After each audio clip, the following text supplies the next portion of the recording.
My grandmother didn't die in peace. She died surrounded by the wrong people, while the one person she kept asking for was locked out of the building. That person was me. My name is Jolene Baxter. I'm 31 years old. I work double shifts at a diner in Clarksburg, West Virginia, and I drive a 2009 Civic that needs new brakes and an attitude adjustment. I am not dramatic. I am not someone who makes scenes. But I am standing here telling you that the day of my grandmother's funeral, I found out that the man who raised my father, the man who sat at every holiday table, the man who cried at my high school graduation, had been slowly, quietly, deliberately cutting my grandmother off from her own money, her own home, and me for nearly 3 years. And he almost got away with it. Almost. Let me take you back to a Tuesday in October. I'm on my feet for the 9th hour straight, refilling coffee and running plates of biscuits and gravy when my phone buzzes in my apron pocket. Unknown number, local area code. I almost ignore it. Almost. I step into the break room and pick up. "Is this Jolene?" A woman's voice. Older. Careful. "Yes, ma'am. Who's calling?" "My name is Sandra. I'm a social worker at Ridgeline Care Center." A pause. "Your grandmother has been asking for you, every day for about 6 weeks. She says nobody will give her your number." My chest goes cold. I called Ridgeline 3 weeks ago.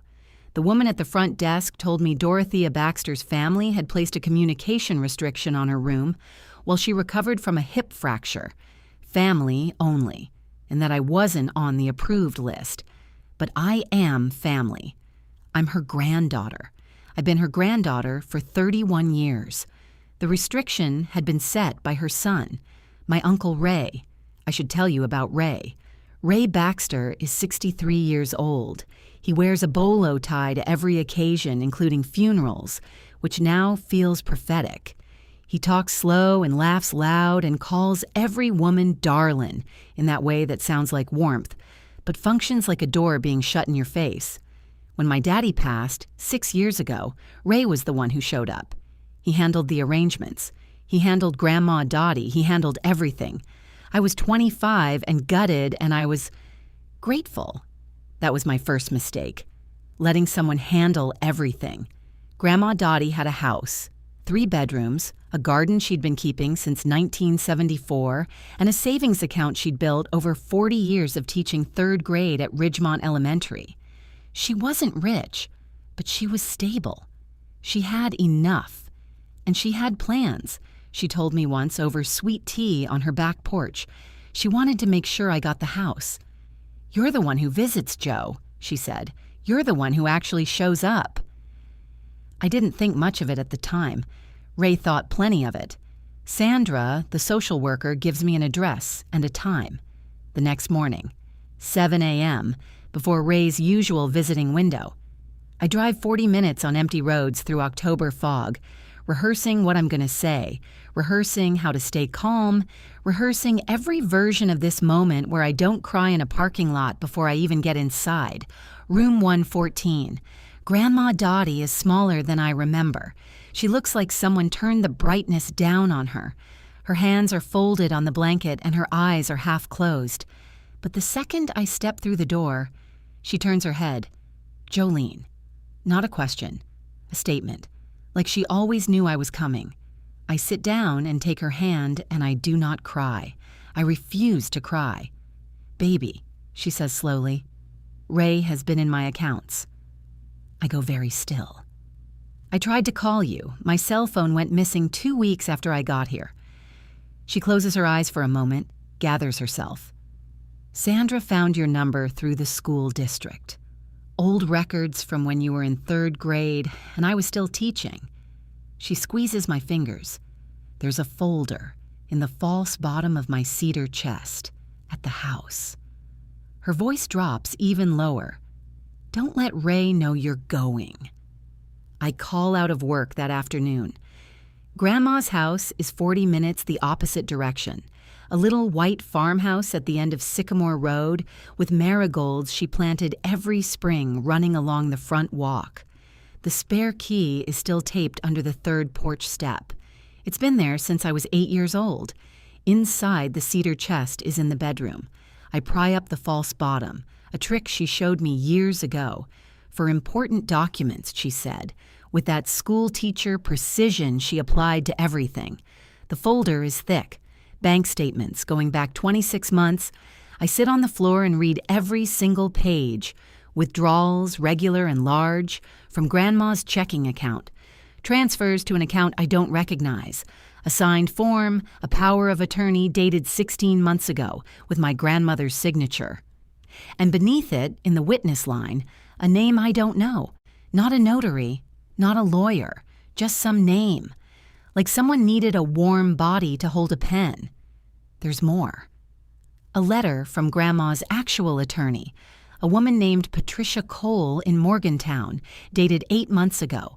The letter states that Dorothea Baxter had come to her office requesting to update her will, and that her son Raymond had called the office 3 separate times afterward, attempting to, quote, clarify her wishes and question her mental competency. Patricia Cole had written a single line at the bottom of the letter, handwritten like a note to herself. Client is sharp. Motivated son is the problem. I sit on my grandmother's bedroom floor for a long time. Then I take out my phone and call Patricia Cole's office. 3 weeks later, my grandmother passed. Her heart, the doctors said. Peaceful, they said, in her sleep. Ray called me the morning after. His voice had that particular tone, warm but managed, like a thermostat set to just enough. She went quiet, Joe.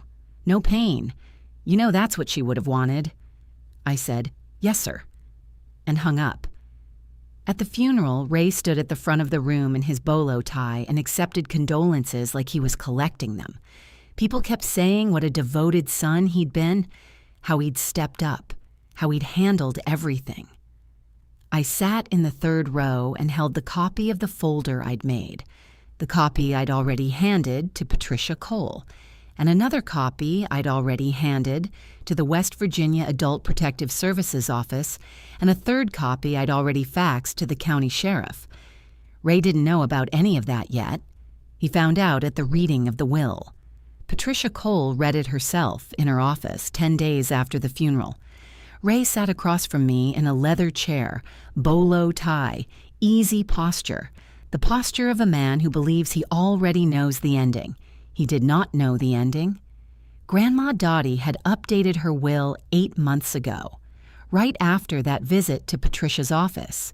The house, the savings account, her jewelry, her garden tools, her cast iron skillet collection, all of it. Left to me, with a single handwritten note in the margin, in her looping third-grade teacher cursive. For Jolene, who always showed up, don't let anyone tell you quiet people don't pay attention. We pay the most attention. Ray's chair scraped back. This is not valid, he said. Low, controlled.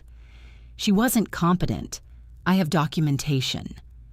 Patricia Cole looked at him over her glasses with the patience of a woman who has seen this exact moment before.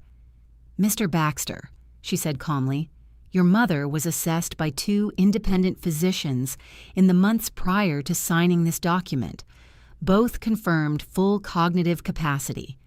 She set down her pen. And I'd encourage you to be very careful about the next words out of your mouth, because there is currently an active investigation into the account transfers made under the power of attorney you filed 16 months ago.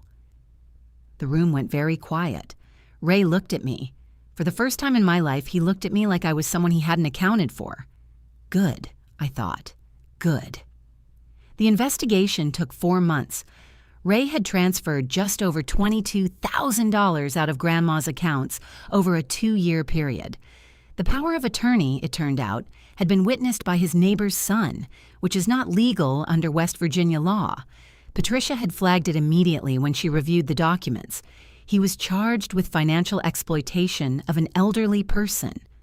Felony. He was also charged with elder abuse for the communication restrictions placed at Ridgeline, which Sandra, the social worker, had formally documented.